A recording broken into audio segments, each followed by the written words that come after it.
Hello विद्यार्थी मित्रों, Arun Parekh भ्राटा YouTube channel में आप सबનું स्वागत है। સૌને મારા નમસ્કાર। વિદ્યાર્થી મિત્રો, સ્ટાન્ડર્ડ 11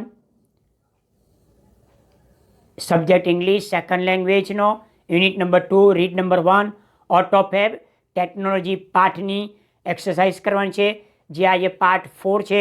વિદ્યાર્થી મિત્રો, આ પાઠમાં પહેલો અને બીજો જે ભાગ મૂકેલો છે તેમાં આ પાઠનું ટ્રાન્સલેશન છે। ત્રીજો જે ભાગ મૂક્યો છે એમાં આ જ પાઠની શોર્ટ નોટ મેં સમજાવી છે। હવે આપણે આ ચોથા ભાગની અંદર question answer, true false, vocabulary અને નિયરેસ્ટ મિનિંગનો આજે આપણે અભ્યાસ કરવાના છે। વિદ્યાર્થી મિત્રો, આ અગાઉ unit number 1 read number 1 Arunima સિંહાનો પાઠ છે, the journey of my life. એ પાઠમાં શોર્ટ નોટ કેવી રીતે યાદ રાખવી, ક્વેશ્ચન આન્સર કેવી રીતે યાદ રાખવી, તેની મેં મેજિક ટ્રીક બતાવી છે, જેની મેં જાદુઈ રીત એવી બતાવી છે જેનાથી તમને 11મા અને 12મામાં ખૂબ લાભ મળશે।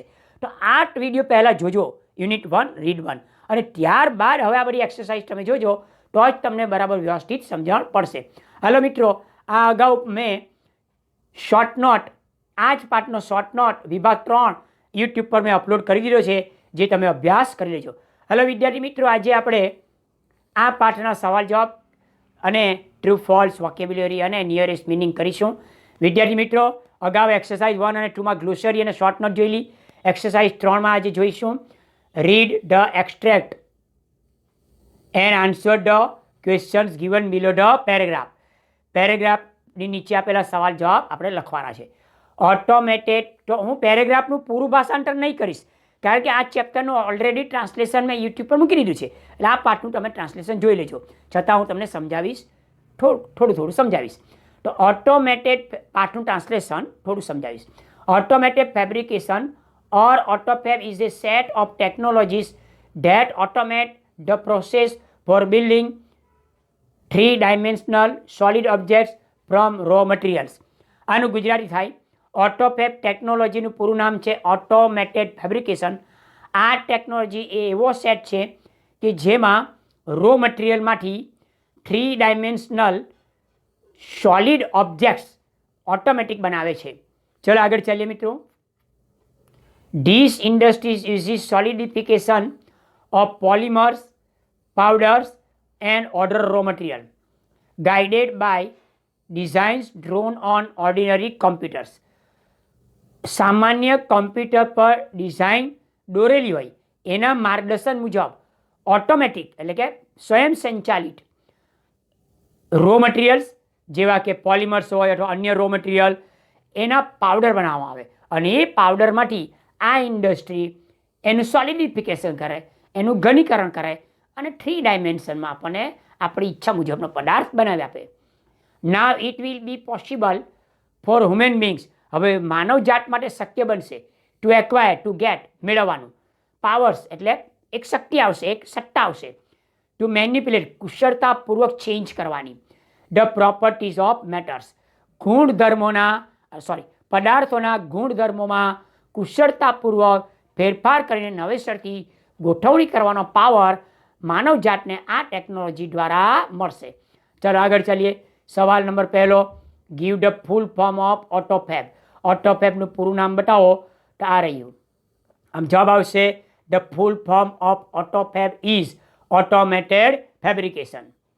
ચલો આગળ ચાલીએ। બીજો સવાલનો જવાબ, વોટ ઇઝ ઓટોફેબ? ઓટોફેબ શું છે? તો પહેલાં તમારે આ શબ્દ લખી દેવાનો, અહીંયા ભૂલ છે મારી, ફેબ્રિકેશન એટલે કાર્ય લખજો। Automated fabrication or autofab is a set of that technology that automate the process for building 3-dimensional solid objects from raw material। બેઠો જવાબ આ પેરેગ્રાફ પછી જોવા રહ્યો, અરે સીધો જવાબ આ બેઠો જ લખવાનો છે, આટલે સુધી રેડી। ચલો આગળ ચાલીએ। ત્રીજો, how will human being be benefited by autofab in future? ભવિષ્યમાં હ્યુમન બીંગ માનવ જાતને શું લાભ કરશે?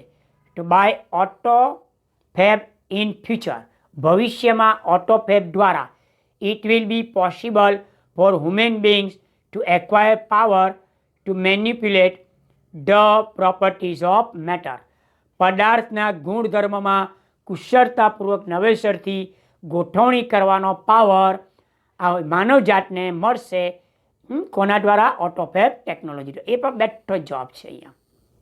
આ રહ્યો અહીંયા છે બેઠો. આ રહ્યો. ચાલો, આ જવાબ તમારો તૈયાર જ છે. ચલો આગળ ચાલીએ. આગળનો પેરેગ્રાફ છે ઓટોફેબ ઇઝ નાવ ક્રિએટિંગ ઓપોર્ચ્યુનિટીઝ. આ પેરેગ્રાફ વાંચજો અને એનું ભાષાંતર તમે સમજાય તે મુજબ સમજજો. સવાલ આગળ ચાલીએ. How does autofab create opportunity for manufacturers? ઉત્પાદનકર્તાઓ માટે આ ઓટોફેબ કેવી રીતે તક ઉત્પન્ન કરે છે? તો જવાબ આવશે ઇન ઓટોફેબમાં મેન્યુફેક્ચરર્સ એટલે ઉત્પાદનકર્તાઓ કેન ઇન્વાઇટ એ આમંત્રણ આપી શકશે ઇન ધેર ડિઝાઇન કરવામાં, એને ડેવલપ કરવામાં, પ્રોડક્શન પ્રોસેસમાં વિથ ધેમ તેઓની જોડે એટલે પેલા ઉત્પાદકોની જોડે એન્ડ ઇટ વુડ લીડ અને એને કારણે આપણે એ આગળ દોરી જશે અનએક્સપેક્ટેડ એટલે કે ન ધારેલું હોય તેવી ન્યૂ પ્રોડક્ટ, ન ધારેલું તેવી નવી નવી ચીજ વસ્તુ તરફ આપણને દોરી જશે. This will create opportunity. બસ અહીંથી તમારે સવાલ લખી દેવાનો છે. This will create opportunity. આ તક પૂરી પાડશે. આ સવાલના શબ્દો છે પછી. ચલો પેરેગ્રાફમાંનો જવાબ બેઠો જ છે, મેળવી લેવાનો છે તમારે. ચલો આગળ ચાલીએ મિત્રો. હાઉ વિલ ધ કસ્ટમર બી એ કો કન્સ્ટ્રક્ટર ઇન ઓટોફેબ? ઓટોફેબમાં ગ્રાહક કેવી રીતે કો કન્સ્ટ્રક્ટર એટલે કે નિર્માણકર્તા બનશે? તેનો જવાબ બેઠો જ છે અંદર, તમે જોજો.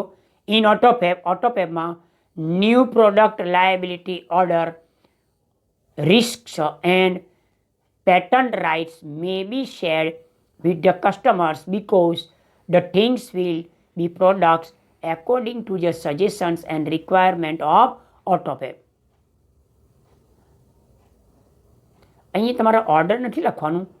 એન્ડ લાયબિલિટી, એક મિનિટ જ્યારે જોઈ લઈએ આપણે પેરેગ્રાફમાં. જુઓ આ રહી. અહીં તમારે ઓર્ડર લખવાનું છે. ઓર્ડર રિસ્ક શું લખવાનું છે? ઓર્ડર. આ તમારો જવાબ આ રહ્યું. આમ તમારે શું લખવાનું છે? Order risk. આ રહ્યું. અહીં તમારે ઓર્ડર લખવાનું risk and pattern rights may be shared with the customer સાથે આ પેટર્નના અધિકારો અને બીજા અન્ય જોખમોની સ્વતંત્રતા આ ઓટોફેબ આપણને પૂરી પાડશે. આગળ ચાલીએ મિત્રો. ત્રીજો હવે તેમાં ત્રીજો પેરેગ્રાફ આવે છે. મોર રિસાયકલિંગ એટલે ત્રીજો પેરેગ્રાફ છે. વધુ રિસાયકલિંગ કે રિસાયકલિંગ કરવું. તો એ પેરેગ્રાફનું ટાઇટલ છે instead of buying the latest model of car. તમે નવી કારને ખરીદો અને throwing away old toaster machine. તમે ટોસ્ટર જૂનું તમારું ટોસ્ટર મશીન તેને ફેંકી દે. પછી જૂની કારને તમે ભંગારમાં આપી દે. એને બદલે નવી કાર બનાવવા માટે અને તમારે કોઈ નાઇટ લેમ્પ બનાવવો હોય તો નાઇટ લેમ્પ બનાવવા માટે ઓલ્ડ ટોસ્ટર આપી દો અને નવી કાર બનાવવા પહેલી જૂની કાર આપી દો. તો એ રો મટીરિયલ જે તમારો જૂનો પુરાણો છે એ મારી રિસાયકલિંગ થઈ જાય. The customer will return their old models. એ જો કસ્ટમર પોતાનું આ ઓલ્ડ મોડેલ આપી દે and get back new model અને નવું મોડેલ એ પ્રાપ્ત કરે fabricated from the old stop એટલે વસ્તુ જૂની પુરાણી વસ્તુમાંથી એને નવી વસ્તુ મળી જાય. There will be recycling of materials in new way. નવી પદ્ધતિ નવી રીતે આ જૂના મટીરિયલનું રિસાયકલિંગ થાય. This will be great compensation અને એ વળતર છે કોને માટે? એન્વાયરમેન્ટ માટે. આમ રિસાયકલિંગ કરવાથી એન્વાયરમેન્ટનું બચાવ થાય, એન્વાયરમેન્ટ પ્રદૂષણ થતું અટકે. ચલો ત્રીજા પેરેગ્રાફનો સવાલ છે what will the customer do with the introduction of autofab technology? આ ઓટોફેબ ટેકનોલોજીના ઇન્ટ્રોડ્યુસ થવાથી કસ્ટમરને શું લાભ થશે, શું કરશે? તો with the introduction of auto ટેકનોલોજીના પરિચયથી ધ કસ્ટમર વિલ રિટર્ન. જો આ બેઠો જ વાક્ય છે પેરેગ્રાફમાં. ઓલ્ડ ટોસ્ટરને રિટર્ન કરે અને એને બદલે શું કરશે? Get back A new model of it અને તેનું નવું મોડેલ મેળવે. ચલો they will also return their old model of their car. પોતાની જૂની કાર હોય એ ઓલ્ડ મોડેલ એ રિટર્ન કરે and get back new model of the car, અને નવી કારનું મોડેલ મેળવે. Fabricated from that old once. જો એ વન્સ લખ્યો ને એનો મતલબ શું થાય? આગળ આવેલી વસ્તુ જોવાની કાર્સ. આમ આગળ જે શબ્દ આવ્યો તે કાર સમજવાનો. આમ ઓલ્ડ કાર્સ, જૂની કારમાંથી વસ્તુ મેળવી લે. ચલો, how will autofab technology compensate to environment.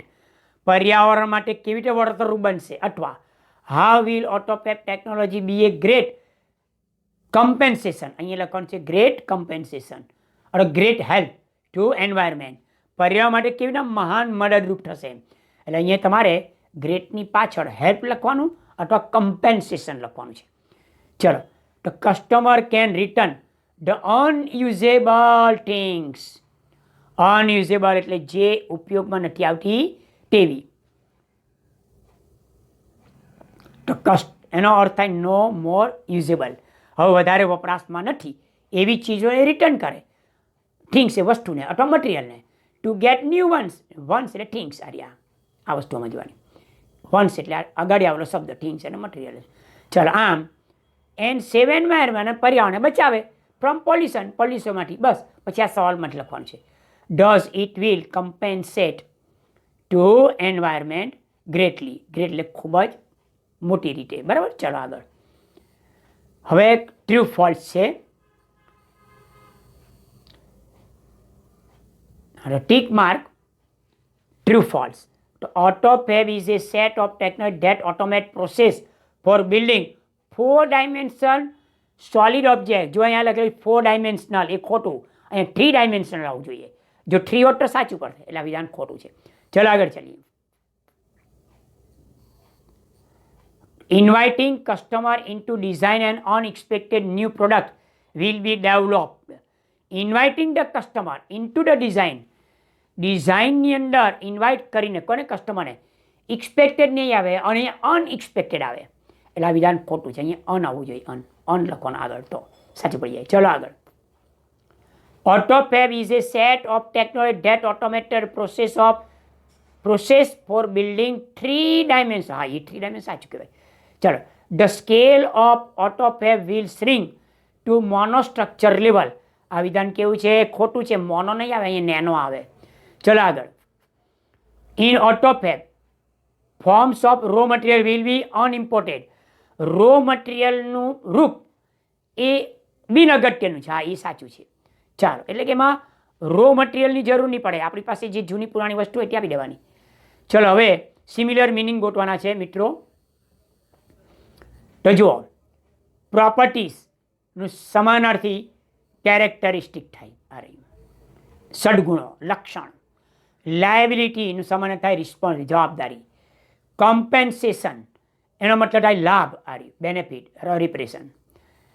પછી બેંગ એનું સમાનાર્થી, બેંગ એટલે સડનલી. શ્રિંક, શ્રિંકનું સમાનાર્થી મિનિમાઇઝ, આ રહ્યું. મોલેક્યુલ એટલે પાર્ટિકલ, સૂક્ષ્મ કણ, પરમાણુ. રેટિફાઈડ એટલે પરમિનેટ, પરમિનેટ એટલે મંજૂર કરવું, રજા આપવી. ચાલો હવે વોકેબ્યુલરી. વોકેબ્યુલરીમાં ડિસેપેર અદ્રશ્ય થવું, થ્રુલી એટલે આ પરથી પેલે પાર સમગ્ર રીતે, અને અરાઇવલ એટલે આવી પહોંચવું તે. ધ AutoFab ટેકનોલોજી વિલ ખાલી જગ્યા change the world with the ખાલી જગ્યા and spread of AutoFab the use factory will ખાલી જગ્યા. ચલો જવાબમાં the AutoFab technology will truly change the world. સમગ્રપણે વિશ્વને બદલી કાઢશે. With the arrival and spread of AutoFab. AutoFab technology આવી પહોંચે અને તેનો ફેલાવો થાય તો આખા વિશ્વને બદલી કાઢે. The huge factories will disappear. Huge એટલે માસ પ્રોડક્શન કરનારી ફેક્ટરી અદ્રશ્ય થઈ જશે. ચાલો આગળ ચલીએ. ટેકનોલોજી હ્યુમન એન્ડ માનવજાત, એક્સટેન્સ એટલે હ્યુમન એન્ડ માનવજાતને લગતું, એક્સટેન્સ એટલે ફેલાવો થવો. તો ધ ખાલી જગ્યા ઓફ ખાલી જગ્યા લાઈફ સ્પાન. તો the extension of life span.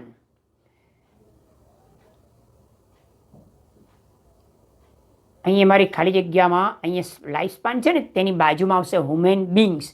એટલે અહીંયા લાઈફ સ્પાનની પછાડી તમારે આવશે જવાબ આમ ઓફ ખાલી જગ્યા હ્યુમેન, એવો જવાબ આવશે. રેડી? ચલો હુમેનની આગળ હ્યુમન બિંગ સોરી હું તમને સમજાવી દઉં ફરી પાછો. આ લાઈફ સ્પાન છે એની પાછળ તમારે શું લખવાનું છે? ઓફ ખાલી જગ્યા બિંગ. બરાબર, આ રીતે સમજવાનું અહીંયા.